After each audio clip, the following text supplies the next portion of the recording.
오늘은 고난주간의 시작인 정묘주일입니다. 고난주간은 정묘주일로 시작하는데요. 정묘주일을 하면 예수님께서 십자가 고난을 당하기 위해서, 십자가 구원을 이루기 위해서 예루살렘에 입성했던 것을 기념하는 날입니다. 그 당시 많은 사람들이 예수님을 환영했습니다. 많은 인파들이 모여서 예수님이 왕으로 오신 것을 기뻐하였고, 또 축하하였고, 또 열렬한 반응을 보였던 것이죠. 그러면서 어떤 사람들은 옷을 그 길에 깔기도 하고, 또 어떤 사람들은 정료나무지를 꺾어서 그 밑에 놓기도 하고, 또 흔들기도 했습니다. 그래서 예루살렘에 입성한 기념을 정료주일이라고 이렇게 얘기하기도 했습니다. 그래서 정료주일이 왜 정료주일인가? 그것은 예수님이 예루살렘에 입성한 것을 기념하는 그 주일이 바로 이 정료주일이라는 것을 아시면 좋을 것 같습니다. 자, 정료주일을 통해서 이제 고난주간이 시작되고요, 진행이 됩니다. 이 고난주간은 마치 다음 주일 부활절로 이제 그치게 되는 것이죠. 한 주간 동안은 특별히 우리 기독교는 구분해서 이 한 주간 동안은 하나님 앞에서 우리가 절제하고 또 경건을 지키면서 주님께 더 가까이 나아가고 있습니다. 그래서 기도도 더 깊이 하고요, 또 말씀도 묵상하고, 또 삶 가운데서 주님을 더 중심에 모시고 또 그렇게 생활에 나가고 있습니다. 한 주간 동안 여러분이 이 고난주간 동안에 우리 주님을, 또 우리 주님의 그 십자가의 그 은혜를 더 묵상하면서 주님께 더 가까이 나아가시고 또 주님과 깊이 연합되시기를 주의 이름으로 축원합니다.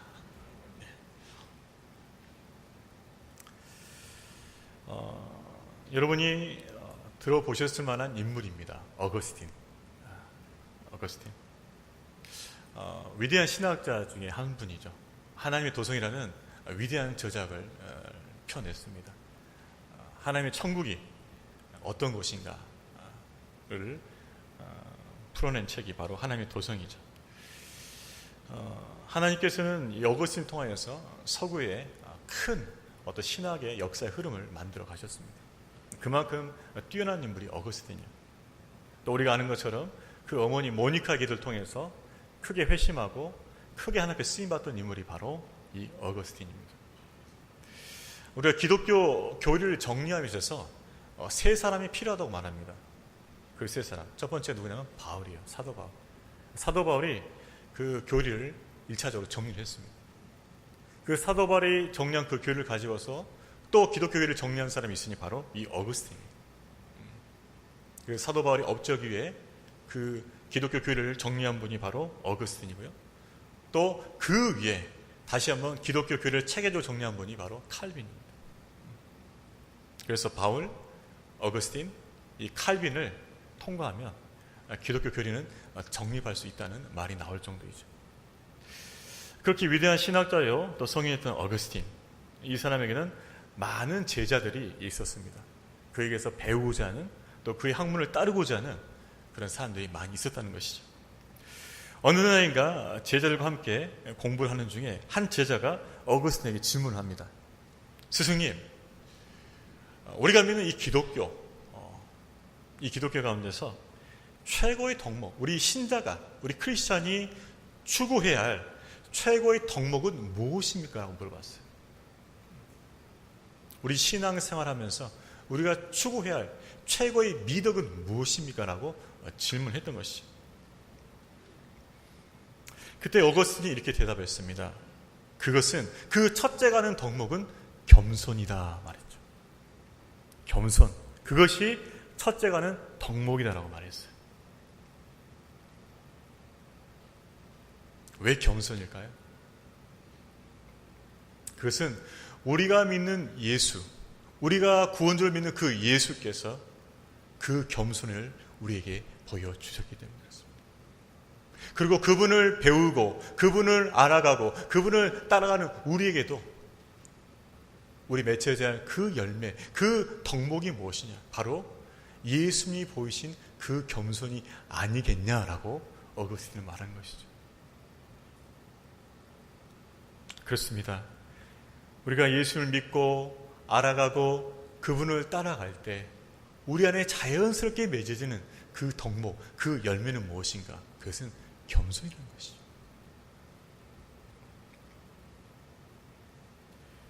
제자의 질문에 어거스틴은 그 첫째 간 덕목이 겸손이라고 말하였습니다. 자, 그때 그 옆에 있던 또 다른 자가 물어보는 거예요. 자, 그러면 스승님, 첫째 간 덕목이 겸손이라면 그러면 그 다음에 가는 두 번째 꼽을 수 있는 덕목은 무엇이 있겠습니까? 라고 물어본 거죠. 더 알고 싶었던 거겠죠. 두 번째 간 덕목은 무엇입니까? 라고 또 질문하였을 때 어거스틴은 이렇게 대답합니다. 두 번째도 겸손이다. 아까 첫 번째 겸손이었잖아요. 근데 두 번째 덕목도 겸손이라고 얘기했습니다. 제자들은 의아했습니다. 분명히 첫 번째 덕목이 겸손이었는데 또 두 번째 가는 덕목도 겸손이라고 그 스승이 말하는 것이죠. 자, 어거스틴의 의도는 무엇입니까? 그만큼 뭐예요? 겸손이 중요하다는 거죠. 겸손을 빠뜨리고 나서는 그리스도의 덕목을 말할 수가 없다는 거죠. 그래서 첫째도 겸손, 두 번째도 겸손이라는 거예요.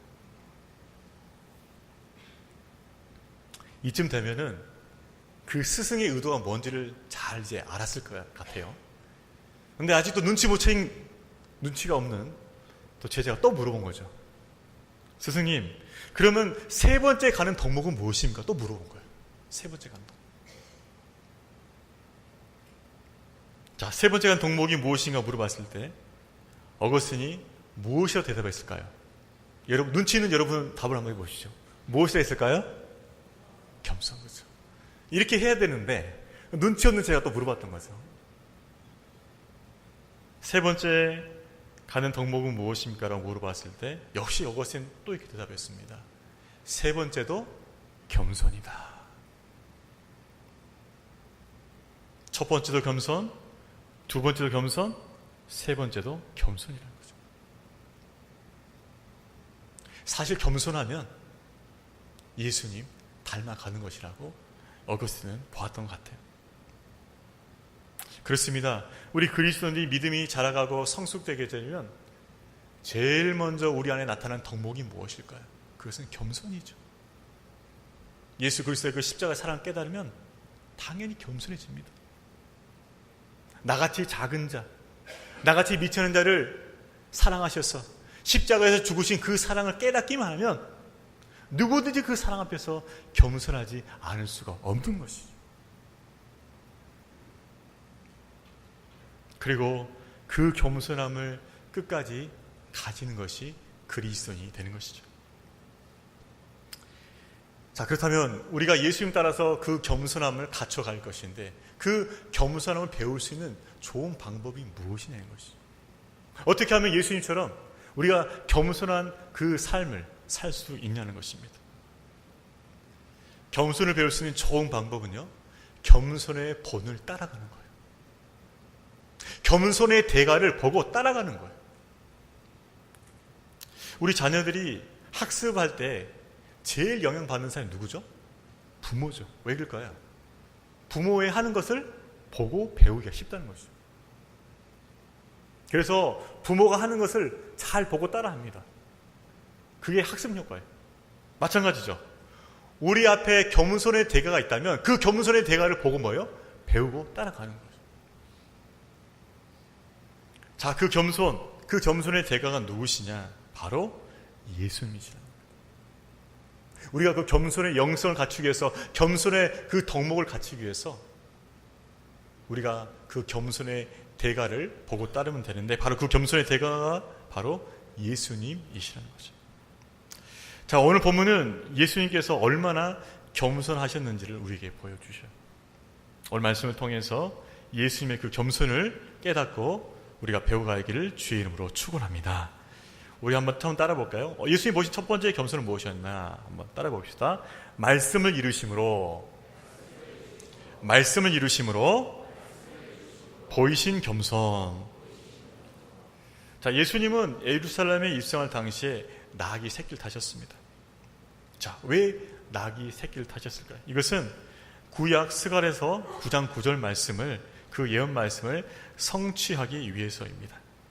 우리 한번 읽었지만 다시 한번 읽어볼까요? 우리 4절, 5절, 21장 4절, 5절 말씀 같이 읽도록 하겠습니다. 시작.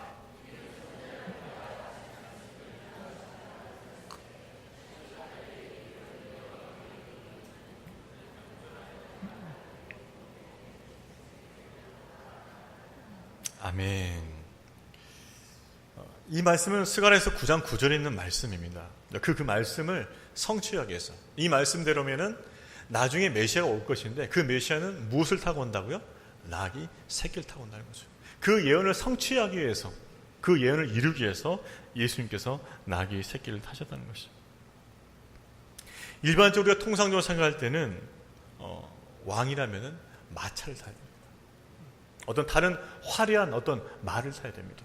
그러나 예수님은 낙이 새끼를 타셨는데, 그것은 이 스가랴서 9장 9절의 말씀을 성취하기 위해서 하신 것이죠. 그렇습니다.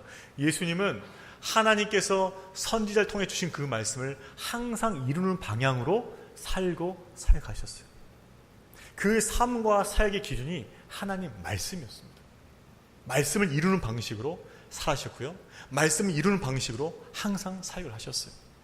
바로 그것이 예수님의 삶이고 사역이었던 것이죠. 단순히 낙이 새끼를 탄 거 이것뿐만 아닙니다. 9절에 보니까 예수님은 다윗의 자손이에요. 사무엘하 7장에 보면 하나님께서 다윗과 약속을 하십니다. 그 약속은 무엇인가? 다윗의 후손 중에 영원히 그 왕자를 경골케 할 후손, 씨가 온다는 거죠. 바로 그 씨가 누굽니까? 바로 예수 그리스도인 것이죠. 그래서 이스라엘 백성들은요, 이 언약의 말씀을 근거로 해서 항상 메시아를 기다렸어요. 누군가가 다윗의 자손으로 분명히 우리를 구원할 구세주가 올 것이라고 믿었던 것이죠. 그래서 이 사람들은 예수님 입성하자마자 다윗의 자손이라고 외쳤던 거예요. 예수님께서는 다윗과의 그 언약을 말씀을 지키기 위해서 다윗의 자손으로 이 땅에 오신 것이죠. 또 11절 말씀 보면 갈릴리 나사렛 나옵니다. 예수님이 자란 고향이 바로 갈릴리 나사렛이에요. 근데 마태복음 2장 23절 보니 이렇게 나와 있습니다. 나사렛 동네에 가서 사니 이는 선지라 하신 말씀에 나사렛 사람이라 칭하라 하심을 이루려 함이니라. 이미 선지를 통해서 그 메시아 될 자가 나사렛이라는 동네에 살 것이라고 이미 예언이 되어 있었어요. 그 예언의 말씀을 이루기 위해서 예수님께서는 갈릴리 나사렛으로 가셨습니다. 여러분, 예수님은요, 그 태생부터 하나님께서 선지자를 통해 주신 말씀을 이루시기 위해서 이 땅에 오셨어요. 태어나신 것도, 자라신 것도, 그리고 이제 예루살렘 입성해서 나귀를 타신 것도 다 하나님의 말씀을 이루기 위해서 하신 것이라는 것이죠. 여러분, 예수님은 항상 하나님 말씀이 그의 삶과 사역의 기준이 되었습니다. 자신의 뜻대로, 자신의 주관대로 하지 않으셨다는 것이죠. 이것이 그의 겸손이었습니다. 여러분, 하나님 앞에서 우리가 겸손한다는 거 어떻게 가능할까요? 그것은 그분의 말씀에 순종함을 통해서 겸손함을 이루어갈 줄로 믿습니다. 그분의 말씀에 순종하는 거예요. 그분의 말씀을 따라 해가는 거예요. 그것이 겸손이에요. 그것이 하나님 앞에서 겸손이라는 것이죠. 그 주신 말씀에 순종함을 통해서, 그 말씀하신 것에 따라 행함을 통해서, 그분 앞에 순종함을 통해서 바로 그것이 겸손이라는 거예요. 내 생각 가지고 내 방법과 내 계획을 주장하는 것이 아닌 그분의 말씀을 따라가는 것, 그분의 말씀 앞에 순종하는 것, 그것이 겸손이라는 거예요.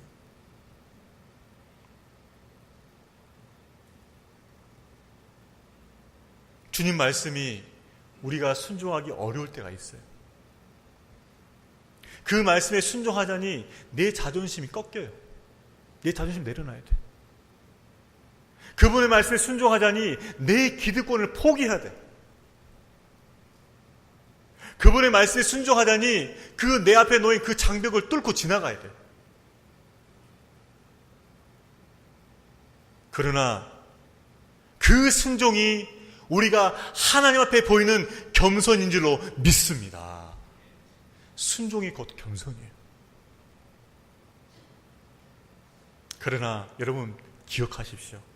하나님은 항상 순종한 자를 쓰심과 함께 그 순종한 자를 축복하신 줄로 믿습니다. 항상 순종한 자를 통해서 일하셔요. 그리고 그 순종한 자를 뭐요? 축복하셔요. 그렇기 때문에 겸손히 순종하는 사람은 하나님의 놀라운 역사를 경험하게 됩니다.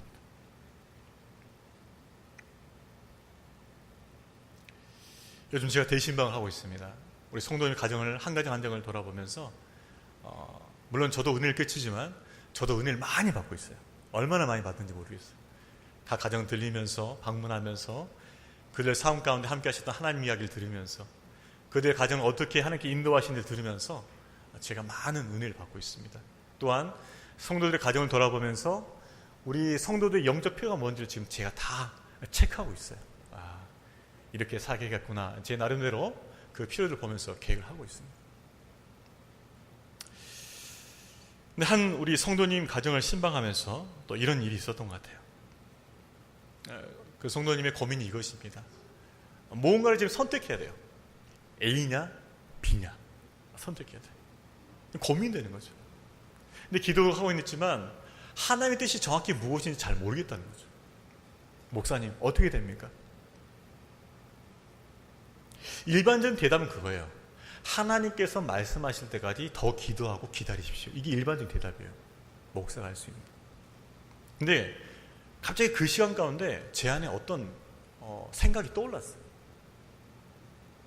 그거는 물론 우리가 하나님의 뜻을 기다리고 기도하면서 기다리고 그 뜻이 드러날 때까지 우리 하나님 앞에 서 있는 것이 맞습니다. 하지만 그 전에 우리가 하나님의 뜻을 물으면서 우리 자세가 바르게 서 있어야 된다는 것이었죠. 이것입니다. 우리가 하나님께 묻고 하나님의 뜻을 구하고 하나님의 인도하심을 구한다고 했을 때 과연 우리는 하나님께서 그 보여주실 그 뜻 앞에 하나님께 주실 그 말씀 앞에 하나님께서 인도하실 그 인도하심 앞에 절대적으로 순종할 준비가 되어서 묻고 있냐 이 말이죠. 정말 하나님께서 말씀하시면 그렇게 뜻을 보여주시면 그렇게 인도하시면 저는 가겠습니다. 듣겠습니다. 순종하겠습니다. 그런 마음의 결단을 가지고 묻고 있냐 이 말이죠. 아니면 단지 그저 답답해서 묻는 것입니까?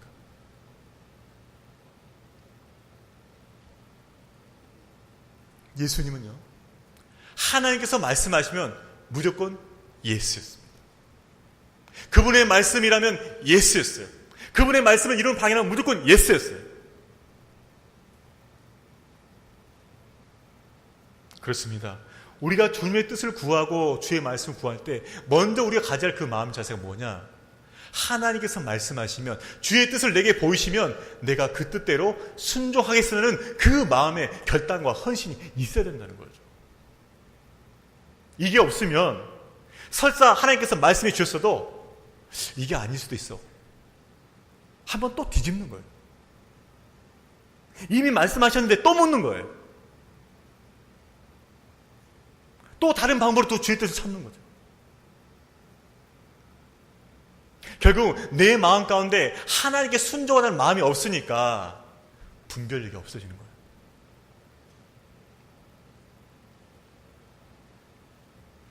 여러분, 하나님의 뜻을 구할 때요, 그 뜻에 순종하고자 하는 그 마음의 결단이 여러분 가운데 먼저 있기를 주의 이름으로 축원합니다. 그 마음이 있다면 왜 안 보여주시겠어요? 왜 안 깨닫게 해주시겠어요? 그 마음에 확고한 준비가 안 되었기 때문에 우리가 주님의 뜻을 분별하지 못하고 있는 것은 아닙니까?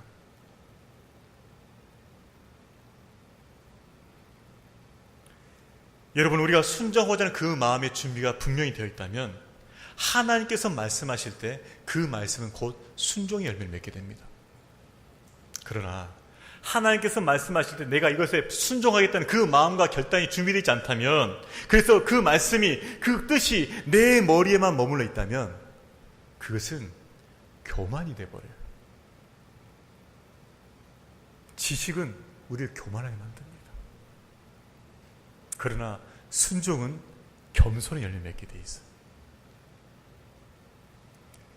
저와 여러분은 하나님의 말씀에 순종할 것을 각오하고 결단하고 주의 뜻을 구하며 살아가시기를 주의 이름으로 축원합니다. 그 결단이 먼저 있어야 돼요. 주님께서 어떤 길을 보여주시든 어떤 말씀을 주시든 제가 순종하겠습니다. 그 결단이 우선이라는 거예요. 여러분 말씀 읽을 때, 큐티할 때, 기도할 때 내가 하나님 말씀에 순종하겠으면 그 마음의 결정을 가지고 큐티하시고 기도하시고 말씀을 읽으시길 바랍니다. 그저 지적 호기심이 아닌 순종의 마음으로 그분께 나아가시기를 주의 이름으로 축원합니다.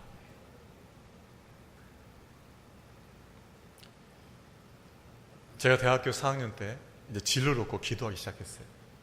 하나님, 이제 제가 어떤 길을 가야 됩니까? 물론 이제 공부를 하고 있었죠. 제가 이제 법학과를 나왔으니까 사법시험을 한번 쳤습니다.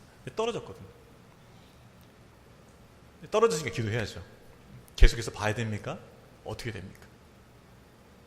그럴 때 이제 기도를 했어요. 하나님, 어떤 길을 보여주셔도, 그때는 이제 젊으니까 당차잖아요. 어떤 길을 보여줘도 제가 주님을 따라가겠습니다. 어떤 길을 보여주셔도 따라가겠습니다. 제가 기도하고 새벽 기도하고 열심히 기도했죠. 4학년 때. 근데 하나님께서 바로 말씀하시진 않더라고요. 기도를 열심히 하고 있으니까 주님께서 그러면 금식까지 해보라 그러시더라고요. 금식까지. 그래서 이제 금식까지 해야 돼? 한 번도 안 해봤거든요. 대학교 4학년까지. 그래서 이제 금식도 해봐야겠다 해서. 근데 저 이제 경기도 파주에 가면 오살 기도라고 있어요. 파주까지 가서 또 금식을 했습니다. 3일 정도 금식하니까는 하나님께서 말씀을 또 안 해주셔요. 3일 되니까 이제 내려가 봐라 그러시더라고요. 마음속에 내려가 봐라. 근데 답을 못 얻는데 또 내려가야 되는 게 좀 이상하잖아요. 내려갔는데 안 내렸으면 큰일 날 뻔했어요. 왜냐하면 내려가자마자 코피가 터지더라고요. 내려가서 이제 하는데 주의 음성이 잘 들리진 않아요. 근데 이제 다시 방에 들어가서 기도하는데 하나님께서 목회자는 마음을 주셨어요. 제 방에 들어가서 조용히 은밀히 기도하는 가운데 목회자는 마음을 주셨어요. 그래서 감사했는데 자꾸 이제 가기 싫은 거죠. 말은 뭘 하겠습니까? 제가 기도할 때 어떤 길을 보여주시더라도 제가 따라가겠습니다 했는데 막상 하나님께서 목회자를 딱 보여주시니까 뭐요? 하나님, 이렇게 또 기도 나오는 거죠. 이것 빼고 다른 건 따라가겠습니다. 벌써 핑계 생기기 시작한 거예요. 이것만 아니면 다른 거 다 하겠습니다. 이 말이 벌써 내 안에서 나오려고 하는 거죠. 분명히 하나님 앞에 소원할 때는 어떤 길을 보여주셔도 가겠습니다 해놓고 막상 보여주시니까 기도가 변질되는 거예요. 요 길만 빼고 나머지 길은 또 다 갈 수 있겠습니다. 이렇게 또 내 마음이 변하기 시작한 거죠.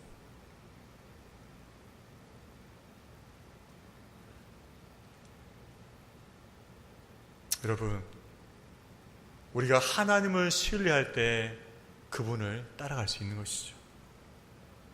여러분, 그분의 말씀 앞에 그분이 여러분의 생각과 동의되지 않는, 여러분이 생각하지 않았던 그 말씀과 그 길을 보여준다 할지라도 그 길이 여러분에게 최선의 길이요 가장 선한 길임을 믿으시길 바랍니다.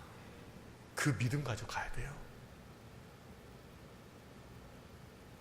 내 생각과 달랐어요. 지금 내가 원하지 않는 길이었어요. 내가 원하지 않는 지금 방법으로 지금 가고 있어요. 지금. 하지만 그 길은 가장 선한 길이요 가장 복된 길이 될 줄로 믿습니다. 주님을 사랑하고 신뢰하고 그분을 따라가는 거예요. 그것이 겸손입니다. 겸손.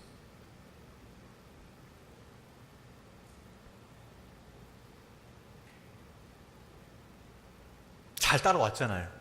그죠? 제가 그때 순종 안 했으면 어떻게 됐겠습니까? 잘 따라와서 여러분하고 지금 예배 안에서 교제하고 있잖아요.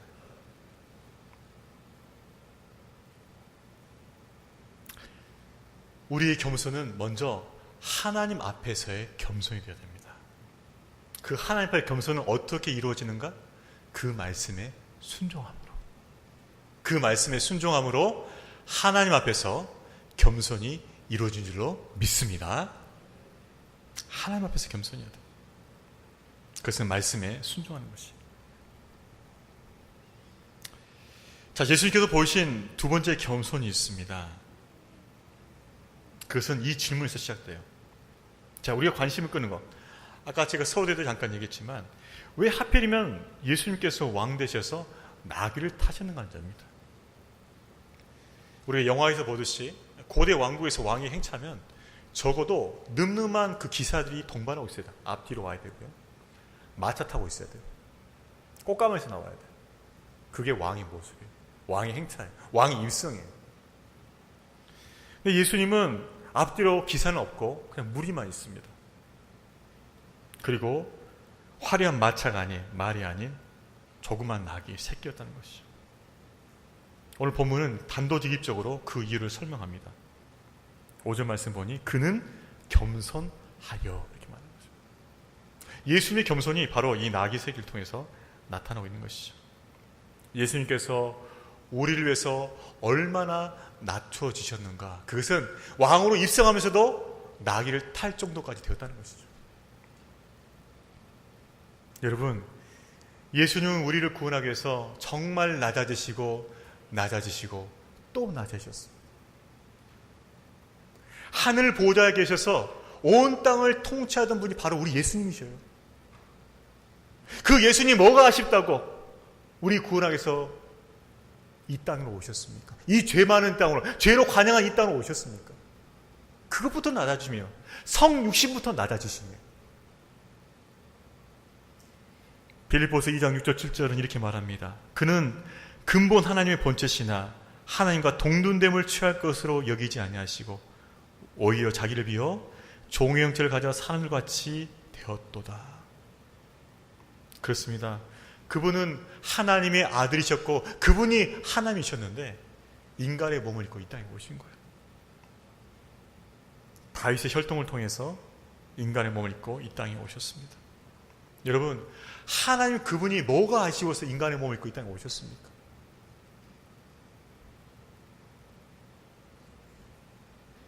하나님께서 피조물의 몸을 입고 있다는 것은 자기 비하예요. 하나님께서 자기가 창조한 그 피조물의 몸을 입고 있다는 것은 엄청난 자기 비하입니다. 그것뿐이에요. 예수님께서 인간의 몸을 입고 오셨지만 그분이 어디서 태어났습니까? 그분이 말구유에서 태어났어요. 말구유. 마구간의 말구유에서 태어나셨다고요. 궁전이 아니에요. 여기서 말구유에 태어나신 분 계십니까? 한번 손 들어보세요. 대부분 다 병원이잖아요. 그런데 우리 예수님은요, 그 존귀하신 예수님은 말구유, 그 냄새나는 말구유 태어나신 거예요. 얼마나 낮으셨어요.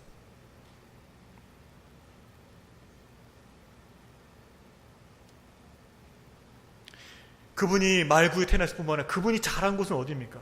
오늘 11절 말씀 보니까 뭐예요? 갈릴리 나사렛. 여러분, 갈릴리 나사렛 어떤 동네인지 아십니까? 당시 이스라엘 백성들에게서 가장 천시받는 지역이 땅이 바로 이 갈릴리 나사렛이에요. 이스라엘 역사 가운데서 많은 외국의 그 강대국들이 와서 침입했고 점령했고 이주정책을 펼쳤던 곳이 이 갈릴리 나사렛이란 말입니다. 당연히 혼혈인들이 많아요. 이방 종교들이 많습니다. 우상 숭배가 많아요. 정결함이라고 불릴 수 없는 땅이에요. 그래서 이사야는 그 땅을 설명할 때 이방의 갈릴리라고 설명했던 거예요. 그만큼 무시되고 멸시되고 환영받지 못했던 땅이 갈릴리 나사렛입니다. 지금식 표현하면 2등 시민, 3등 시민이 사는 곳이 갈릴리 나사렛이란 말이죠. 근데 그분이 자란 곳도 나사렛이에요. 태어난 것도 말구유, 자란 것도 갈릴리 나사렛. 더 낮아지고 더 낮아져서 이제는 더 이상 낮아질 수 없는 지경까지 이르신 분이 바로 우리 예수님이라는 거죠. 왜요? 왜 그는 낮아지시고 더 낮아지셔야 했습니까? 그것은 죄된 우리를 위해서 그런 것이죠. 그분이 우리와 같은 인간의 모양을 입지 않으면, 그분이 그 모양으로 십자가에서 죽으시지 않으면 우리를 구원할 수 없게 된 거예요. 우리 죄된 인간과 똑같은 모양으로 하나님 앞에 제물이 되기 위해서, 십자가에서 드려지는 속죄 제물 되기 위해서 이 땅에 그렇게 오셨던 것입니다.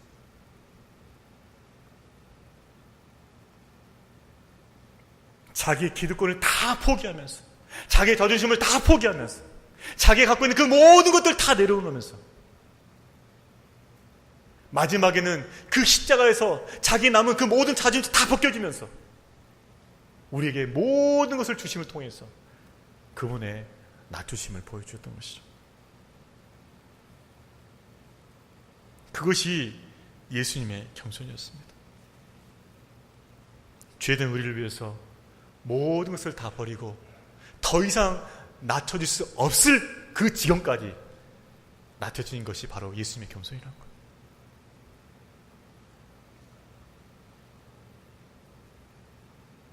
여러분, 겸손이란 건요, 겸손한 척, 어떤 그 교양의 차원이 아닙니다.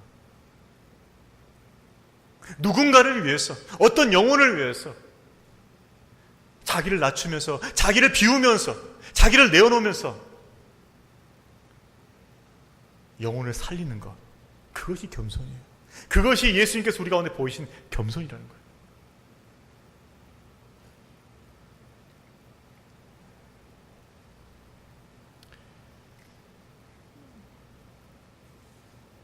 아까도 제가 신방에 대해서 얘기했는데 정말 신방하면서 은혜를 많이 받고 있습니다. 신방하면서 한 집사님의 또 스토리를 들었어요. 그분이 이렇게 말씀하시더라고요. 그분은 굉장히 어린 시절을 아주 어렵게 힘들게 보내셨어요. 불우한 어린 시절 보내신 거죠.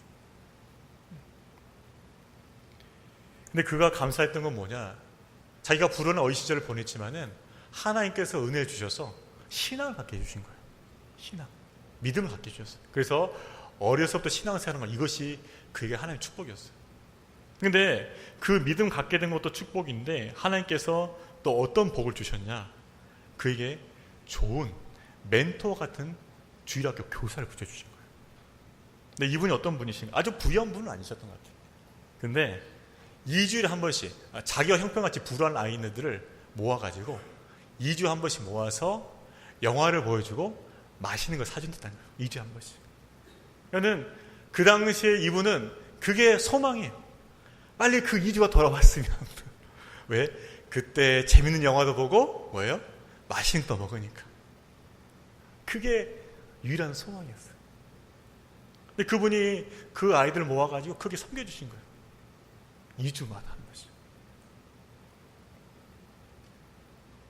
그것을 3년 동안 했다 그럽니다. 그분이 빠지지 않고 3년 동안 2주마다 아이들한테 영화 보여주고 또 맛있는 거 먹어서 외식해주고, 그러면서 그 아이들을 사랑으로 키운 거예요. 그러다 보니 정말 이 집사님이 은혜 받고 하나님의 사랑을 깨닫는 거죠. 그분을 통해서 깨닫는 거예요. 그러면서 그는 그 불우한 시절을 잘 이겨낼 수 있었다고 합니다. 근데 그분이 저한테 이런 말씀했어요. 목사님, 근데 제가요 이렇게 어른이 되다 보니까, 어른이 되어서 그 시절 생각해 보니까 참 깨닫는 게 하나 있었어요. 그게 뭐냐면, 그분이 어린이신데, 나이 든 어리신데 우리같이 어린아이들 같이 영화 보고 같이 외식하는 것이 결코 재미가 있었지 않을 것 같다는 거예요. 재미가 없었을 거라는 거예요. 걔들 맞춰서 영화, 그 만화 영화, 어린아이 수준의 영화, 그 수준의 영화를 2주마다 봐야 돼. 외식도 마찬가지. 그 먹는 것도 뭐요? 애들에게 분명히 맞춰서 먹는 그 외식일 거란 말이죠. 뭐 짜장면이든지 뭐였든지 간에. 그러니까는 영화를 보는 거나 먹는 거나 그분 스타일이 아니었을 거라는 거죠.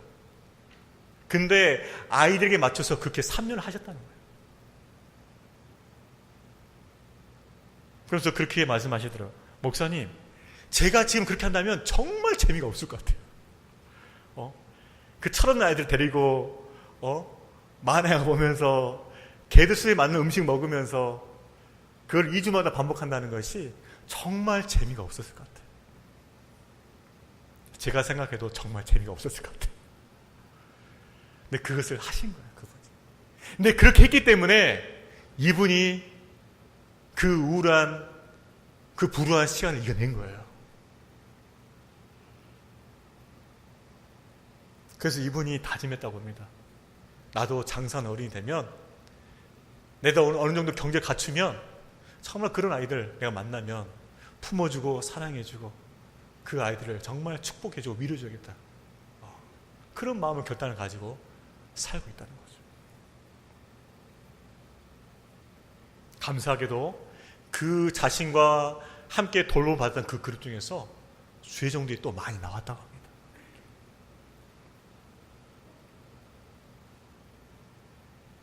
여러분, 우리가 예수님의 그 겸손함을 닮아간다 했을 때 그 겸손함은요, 내 자존심과 내 기득권을 내려놓아야 할 때가 있어요. 내가 굳이 하지 않을 때 같은데 그럼에도 불구하고 그 한 영혼을 살리기 위해서라면, 그 한 영혼을 구원하기 위해서라면, 그 한 영혼을 주님 앞에 세우기 위해서라면 내 자존심과 내 기득권이 내려놓아줘야 되는 거예요. 이게 겸손이에요. 왜요? 예수님께서 그렇게 하셨거든요. 예수님께서 그렇게 하시기 위해서 이 땅에 내려오셨거든요. 예수님께서 그렇게 해서 말 구에서 태어나셨거든요. 그렇게 해서 예수님께서 저 천구석 갈릴리 나사렛에서 자라셨거든요.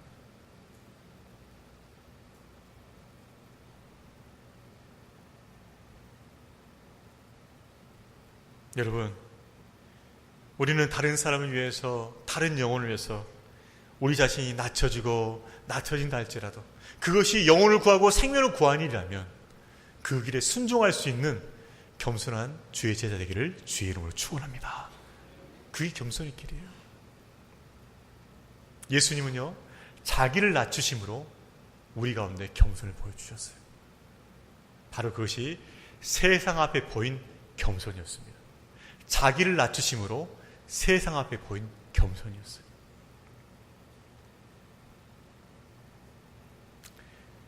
마지막으로 우리 예수님께서 보신 겸손은 무엇이었을까요? 그것은 바로 우리에게, 저와 여러분에 보인 겸손이었습니다. 우리 21장 2절 3절 말씀 다시 한번 같이 읽어보겠습니다. 시작. 이르시되 너희는 맞은편 마을로 가라. 그리하면 곧 매인 나귀와 나귀새가 함께 있는 것을 보리니 풀어 내게로 끌고 오라. 만일 누가 무슨 말을 하거든 주가 쓰시겠다 하라. 그리하면 즉시 보내리라 하시니. 그렇습니다, 여러분. 예수님은요, 지금 별 볼 일 없는 나귀 새끼를 지금 쓰고 계셔요. 근데 그 나귀 새끼 위에 뭐가 있습니까? 예수님 계시니, 예수님의 영광이 계시는 거죠. 근데 이 모습은요, 마치 우리 안에 와 들어가 계신 예수님의 모습과 너무나 흡사해요. 여러분, 우리가 누구였습니까? 지금은 예수 안에서 번듯한 주의 자녀가 되었지만, 이렇게 번듯한 주의 자녀 되어서 예배드리고 하나님의 존귀한 자녀로 서 있지만, 우리가 예수 밖에 있을 때, 예수 안에 들어오기 전에 어떤 자들이었습니까? 연약한, 미천한 죄인들이었잖아요. 나귀 새끼와 같은, 세상에서 별 볼 일 없는, 세상에서 알아주지 않는, 그 누구도 우리에게 그런 어떤 인기를 주지 않는 그런 나귀 새끼, 바로 그 나귀 새끼가 우리라는 거죠. 그런데 그런 나귀 새끼 같은 우리에게 찾아와 주신 거예요. 십자가에 죽으시고 부활하셔서 그분께서 우리 안에 찾아와 주신 것입니다. 마치 그 나귀의 등에 예수님 타신 것처럼 우리 인생 가운데 예수님께서 타고 계신 것이죠. 그래서 우리 삶이 복되고 영광스러운 줄로 믿습니다. 그 나귀는 별 볼 일이 없어요. 그러나 그 나귀는 그 위에 누구를 태웠느냐? 예수님을 태웠기 때문에 그 나귀는 영광의 자리에 들어간 거예요. 그 예수님이 이제는 우리 가운데 들어오셨어요. 우리 인생 가운데 타고 계신 말미암아 우리 인생이 영화롭고 복된 인생으로 바뀐 줄로 믿습니다. 그것이 우리에게 보인 겸손이에요. 나 같은 나귀 새끼 같은 이 연약하고 이 미약한 자에게 오셔서 나를 타시고 나를 쓰시는 그분의 겸손을 우리가 보았다는 것이죠.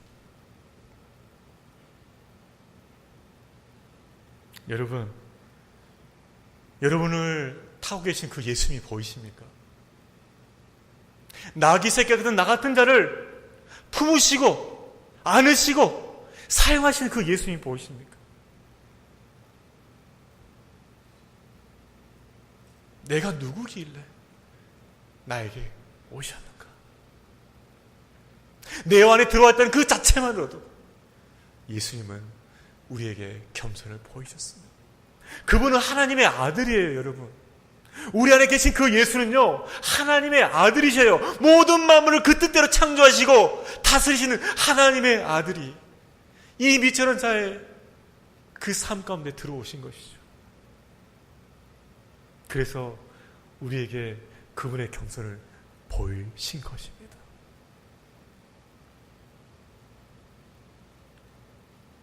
여러분 안에 계신 그 예수님, 바로 그 예수님이 우리에게 보이신 겸손인 줄로 믿습니다.